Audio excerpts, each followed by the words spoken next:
I've done everything I could do to make everybody in the world mad at me this last 4 years. I don't beat around the bush.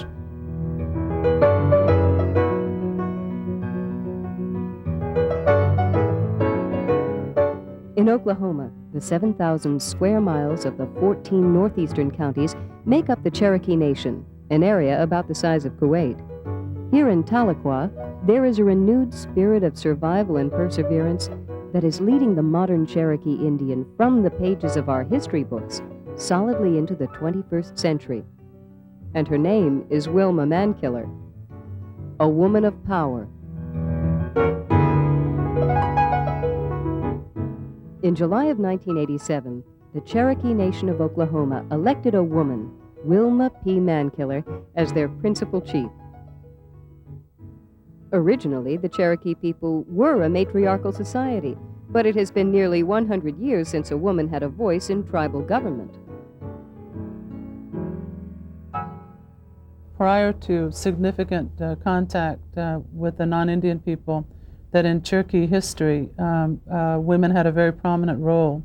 And there was a women's council, and there was a very powerful woman that they used to call the beloved woman. And as far as I can tell, there were not women chiefs, or called chiefs, but there were women in powerful roles in the tribe that were consulted about matters that of importance to the tribe. We trace our ancestry through women. Women essentially had a lot of power and authority in the tribe. In fact, some early historians referred to our government as a petticoat government. We don't really know exactly what the role of women in the old government was, but we do know that it was significant. We know, for example, that the Englishmen were terribly frustrated with Cherokee men trying to negotiate with them, you know, and they wondered, for example, why the men couldn't make a decision after they'd talked all day. They'd have to go home and say, let's get together again tomorrow and make a decision. Well, they had to go home to talk to the women. They owned everything. You girls don't have women live now, you just think you have. They had it all. The woman owned the house, she owned the furniture, and she owned the children. And when a man married, he became the partner, but not the head of the house. She was head of the house. And it's pretty much that way right now. I felt that when I was first elected in '83, that it was a step backwards into a time where there was more harmony and balance between men and women, which is really what I think feminism is about trying to reach a point where there's more harmony and balance between men and women. Here at the Cherokee Nation headquarters in Tahlequah, Oklahoma, Wilma Mankiller is the 21st chief to serve the Cherokee people. Our system of government is a democratic system. The elected leadership is elected every 4 years by the general Cherokee population over 18. The people who are in elected positions are principal chief, myself, a deputy principal chief, who also serves as the president of the tribal council. There's a 15-member tribal council that's also elected. The tribal council is essentially the legislative body. Her ideas are clear and her manner direct. Through determination and commitment to community development, Chief Mankiller is responsible for obtaining funds to open businesses, like Cherokee Nation Industries, an award-winning defense contractor. The oldest business we have is a business called Cherokee Nation Industries, which is an electronics manufacturing plant. Over a period of time, it's evolved into doing mostly defense contracting, so that well over 80% of our work is now in defense contracting. And that business pays a significant dividend to the Cherokee Nation every year, which is then reprogrammed back into services. And so those are the kinds of other ways in which we raise funds to provide services. These organizations generate income for the tribe and are a source of pride for Chief Mankiller. But what does she feel is her greatest achievement? Just getting elected, I think, was my biggest accomplishment. The general reaction was that I had lost my mind. In 1983, Mankiller ran for the office of deputy chief, with incumbent chief Ross Swimmer. When Wilma and I ran together and won that election, there were a lot of people surprised. They didn't expect us to win. They also felt that Wilma would be a drag on me, that it might cost me the election, and they were They were very surprised. I think secretly, well, not even secretly, there were a number of people who were very strong politically for me in previous elections who jumped ship and went to the deputy chief. And there were a series of employment issues and other things that caused this. And I don't attribute it to Wilma, but it was a close election. I won by 50.4% of the vote on the first ballot. So it was very close, just a handful of votes. And Wilma had a runoff, but I wasn't worried about her in the runoff. I was sure that once I had won, that she would win the runoff. But people were surprised because they really believed that I had made the fatal mistake of bringing a woman on the ticket. When I was first elected in 1983, I had a very bad campaign. A lot of people who were opposed to me simply because I'm a woman. A lot of hurtful incidents occurred during that period of time. I had a call late at night, and the caller said that it just goes to show how bad your judgment is. Wilma Mankiller is down in a bar in Stillwell, Oklahoma, and drunk out of her mind, and this is the kind of person that you want for your deputy chief, and if you know what's good for you, you ought to go over there to Stillwell and get her out of that bar right now. And you know, it was so, this guy was so, sounded like he knew what he was talking about, that for a minute I turned around and I thought, you think I ought to call to see if Wilma's home? But I didn't, because that was ridiculous. But you had those kinds of calls, you know, periodically through the campaign. The fact that I'm female and aspired to hold a position formerly never held by a woman before has bothered a lot of people. And there's a certain segment of society, I think, that still feels that women can progress in banking or in education and that sort of thing. But when women want to be in positions where they can make decisions, major decisions that affect people, then people begin to sort of say, well, I'm not so sure. You know, you can do all these other things, but I'm not sure that we really want you to be in a position of power. Women in leadership in eastern Oklahoma are a rare commodity. You see a few of them in the courthouses, but you don't see anyone that is really in a position that Wilma is in. Women can be competent leaders, and that leadership has nothing to do with gender at all. I supported her because I felt like she was the best person to do the job.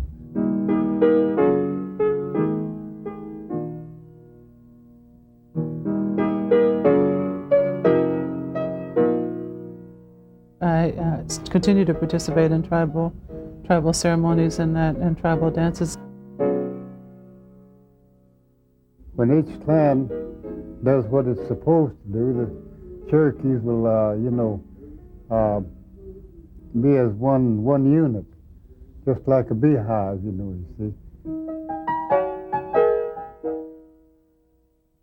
Her strength is founded in a harmony of strong feminism, a collaborative nature, and traditional ancestral Cherokee beliefs. The basic teaching that's helped me do my job and helped me through these personal medical crises is sort of a Cherokee mindset, or a Cherokee value system that tells us to kind of, I guess you might say, have a good mind, be very positive, and approach things in a positive way, and to not focus on negative things. She is what she is because she has mastered the traditional skills of our people. Most of the people that we spent our early life around were Cherokee, and it was a very isolated, insulated world, and I learned that thought process from older Cherokee people. It's a way of sort of seeing the interconnectedness of things, and sometimes I think it's not necessarily a Cherokee thing, but it may be a female thing, to be able to see the interconnectedness of everything in a different way. So my being a woman and also having a Cherokee background that emphasizes looking at things in modern people call it like a holistic way, an interconnected way, that I think that helps to be able to think that way. She has the best attitude that anyone can have. Traditionally, the Indian has always been guided by a spiritual view of life. Their powerful gods were all nature's children. They swim in every stream.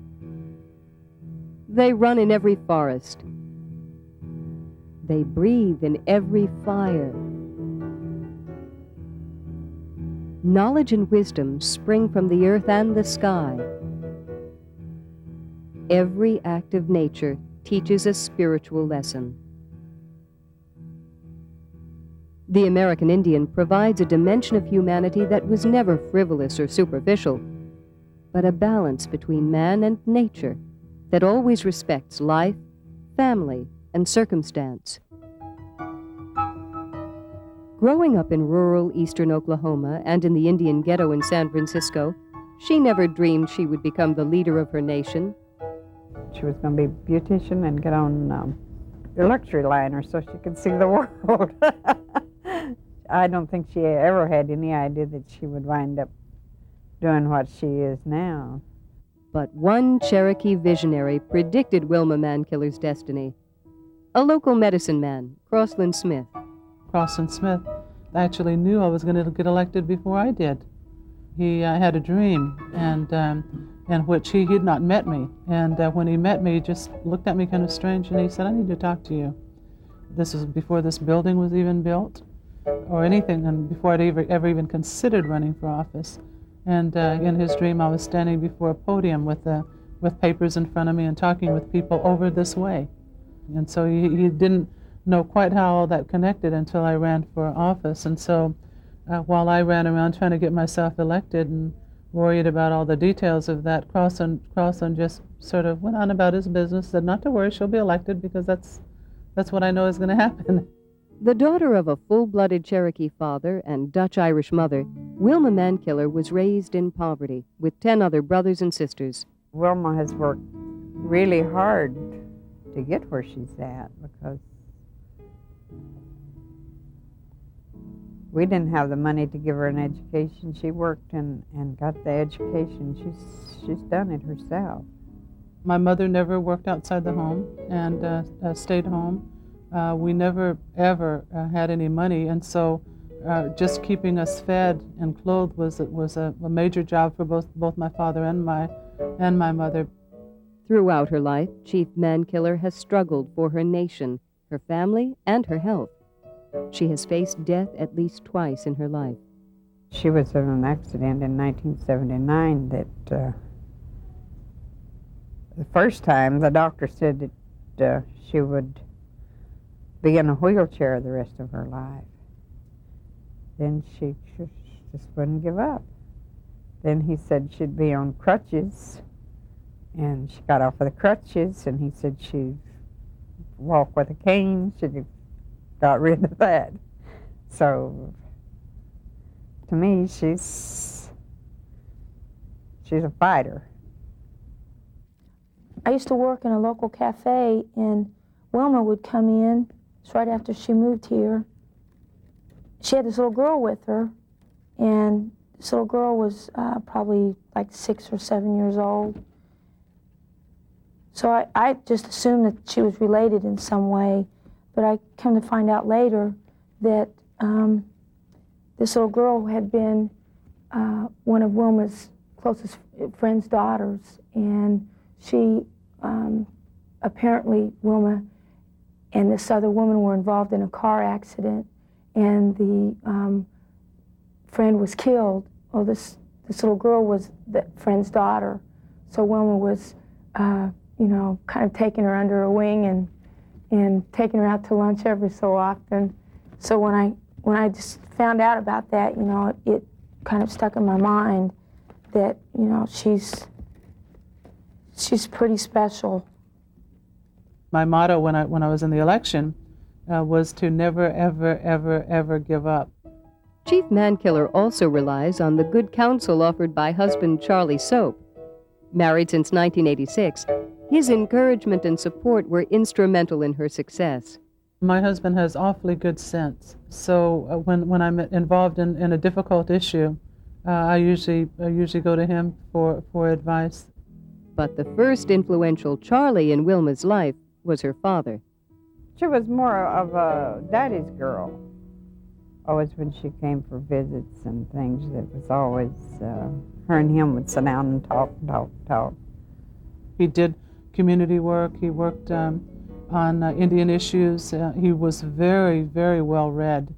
And there were always books around the house. And we argued, he and I, not about little bitty things, but like who used the most towels or something like that. But we always argued about political issues and the things we read in magazines or saw on TV. And it was very stimulating. And so he had the greatest influence on me. He was very close to my father. Chief Mankiller gives credit to her father for her motivation, but it is her tireless drive, passion, and vigilance that serves the Cherokee Nation. Most of my adult life, I've done work irregardless of whether it was considered male work or female work. Whatever needed to be done, I simply got in and did it. If that meant getting down in a ditch and helping to build a water system, or if that meant helping a family paint a house, or if that meant going to Congress and talking with them, or whatever needed to be done, I was willing to do it. I remember an old 60s motto was think globally and act locally. And we've done some groundbreaking community development work here in a little bitty rural Cherokee community that has been replicated in other communities. It's exciting. I like challenges. I think the harder the task, the more I kind of like it. The Cherokee Nation is the primary force in eastern Oklahoma now for social and economic development. Cherokee Nation has enacted some policies that the state of Oklahoma has not, such as the EPA Superfund. We signed that agreement just recently, which is going to do with hazardous waste within our 14-county jurisdiction. The state of Oklahoma or any other municipalities have the ability to do such acts, but have not. We are taking the initiative to go forward. Wilma will go to Washington and say, wait a minute, we need housing, but we don't just need money to build houses the way we've been doing it. We need to change the way the government does things out there, and the Cherokee Nation is willing to do some prototype projects, some self-help, to do it on 2-acre sites. So it's a very exciting time for us, and we're just expanding more into issues of governance. We've changed our relationship with the Bureau of Indian Affairs, and we now have a tribal self-governance project, which is also a very important project. She's rational about it. She makes sense. When the Cherokee tribe talks about problems in Indian country, people know that we've been thinking about it, and it's not just send more money. We established a judicial system, a tribal judicial system. First time we've had a judicial system in 90 years. Simply getting up in public in Oklahoma and saying that an Indian tribe does have sovereignty and has jurisdiction over Indian land, and the state does not have jurisdiction on Indian land is a pretty bold statement. And it hasn't been done in Oklahoma until just very recently. It probably hasn't been done by a tribal chief executive until Wilma did it. Most of the things I wanted to do this term have been done. We've had a couple of major land claim cases. They're headed in the right direction. I wanted to focus in this term on a couple of major items. One was to expand our healthcare system, which we're doing. We're building 2 new clinics and bought a new hospital to move another clinic into a larger facility and that sort of thing. Lots of things in the health area. And then I wanted to expand more into issues of governance. Education issues are critical here. I guess it would be hard to line all the issues up and the problems we deal with and say one is more important than the other, but I think that without education, everything else just doesn't seem to work. I mean, you can't do economic development that's even halfway rational unless you have educated people to work in the industries and the businesses, and so we've placed a great deal of emphasis on education. I have a little different view of college preparatory kinds of work than most people. I think it has to begin with good prenatal care and then go from there to Head Start programs, in-school tutorial assistance. We're just experimenting with homework hotlines because most of our area is rural. And then we go right on up to operating our own fully accredited high school and providing scholarships to undergraduates and then graduate students too. So we're very involved in the whole issue of education. I think it's our job to stimulate these people to want something better and do something about it. Of course, education is one of those. Job training is another. And of course, if you're not healthy, the others don't count. Deputy Chief John Ketcher is one of Mankiller's staunchest supporters. She is probably one of the most respected and influential leaders of America today. She's a real human being, and she deals with people in the long term. And that's, I think that's what we need more of, people like that in leadership positions. I think it's okay because she's doing a really good job. It's great to see a woman in charge of something, and it's terrific to know that there's a woman that can handle the responsibility of being the chief of the Cherokee Nation. If a woman can become chief of the Cherokee Nation, that there's no limit to what I might want to do or could do. I like the fact that you can go to a singing or some kind of community event out in the Cherokee community and see Wilma out there with everybody taking part, staying until midnight or past midnight. I like the fact that she's accessible. Praise of Chief Mankiller is plentiful and criticism scarce. So when it comes to women in leadership positions, or power, if you want to use the word power, in positions of power, then and I think there's still a segment of society that does not think that's appropriate. The woman plays a great deal, a big part in the Indian family, but I still don't think they should be chief. She spends a little too much time somewhere else and too much on women's lib,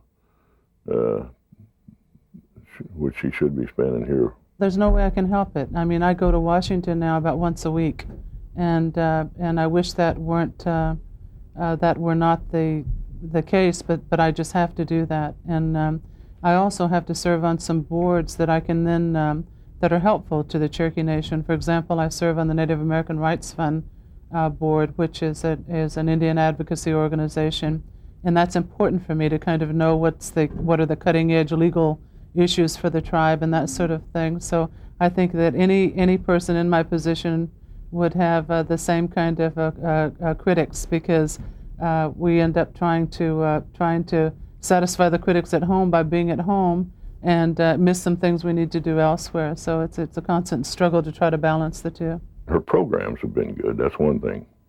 I like a lot of her programs that she has gotten out, but I think she could get a lot more out if she'd stay here a little more.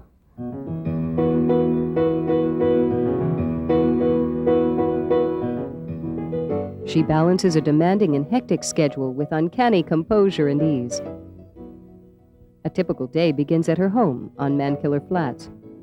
I tend to do paperwork and what I always tell Nita is my homework early in the morning. So I get up very early and do that before coming into the office. And I usually don't come into the office till about 10 and use the time from, say, 5:30 or 6 in the morning to 9 or so to do paperwork and kind of strategize for the day. Strategies may include speaking engagements, visits to healthcare organizations, traveling to Washington and across Oklahoma, assessing the work that has been done, and being reminded how much more there is to do. Tomorrow we have a board meeting of Cherokee Nation Industries, our business, and I like to do that kind of work and then switch over to trying to make sure we get a new clinic built in a community. And then tonight I'm going to a community meeting to kind of give them an update on what's going on. My family says the same thing the employees say here, which is, we don't ever see her. Fine, late. Oh, am I good? While following this grueling agenda, she graciously works with the media. Chief Mankiller, welcome. Thank you. Happy to be here. You said you'll be relaxed. Chief Mankiller grants interviews in hopes that people will receive a clearer picture of modern tribal life rather than recalling the Hollywood version. Which is why I spend time doing interviews and that sort of thing, is I'm trying my darndest to give people an accurate impression of what a contemporary tribal government is. That lack of accurate information is very, very serious, and it allows negative stereotypes to continue. And music, stand by camera 1 and Mankiller. We're back with more Spectrum 8 and our guest, Chief Wilma Mankiller, Chief of the Cherokee Nation. We never talked about the population of the Cherokees. What is the population here in Oklahoma and nationwide? Nationwide, the population, the total number of Cherokees that are registered in the Cherokee Nation is 113,000. Probably 60 to 65% of those people live in Oklahoma. There's a significant number of Cherokees that live right in Tulsa. About 6,000 Cherokees live right in Tulsa. And most of the rest of the Oklahoma Cherokees live throughout eastern Oklahoma and the old Cherokee Nation. And it is the largest tribe in Oklahoma? Yes, it's the largest tribe in Oklahoma and the second largest tribe in the country. She leads over 113,000 Cherokee in the 14 northeastern counties of Oklahoma and manages a budget of over $50 million. There is little time to relax, but when the luxury occurs, she spends her leisure time with her family, children and grandchildren, doing what any modern woman likes to do. Yeah, my hobby is cooking. Probably fairly traditional Christmas stuff. Turkey and all that. Yeah, I'm looking. I've bought some recipe books to try some new and different things. I'm going to experiment on everybody, and so we're going to be in New Mexico, and so I thought I might try something Mexican, also to go along with the traditional food.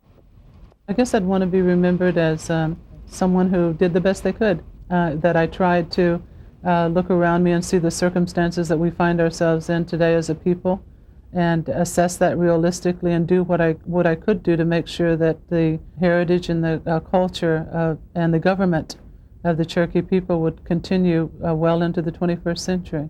And I guess more than anything, I would want people to say that I helped our people to enter the 21st century kind of on our own terms.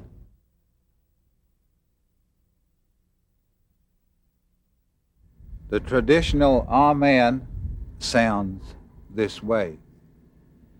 We-ho, we-on, we-on. And in the changed tongue, this prayer in Wman means, Jehovah, you're up there and we're down here, we-ho, we-on.